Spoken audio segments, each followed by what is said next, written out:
vidimo sastava. Sa početka prvog poluvremena za Zvezdu: Ranđelović, Anđelković, Milija, Sodoman, Đokić, Buzanović, Tudorić, Gaj, Rašković, Basta i Milovanović.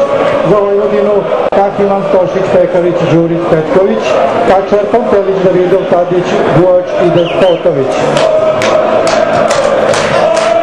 Glavni sudija Dragomir Stanković, pomoćni sudija Jovica Šadija iz Stare Pazove, Branko Pavlović iz Zrenjanina i Milorad Razić iz Vrbasa.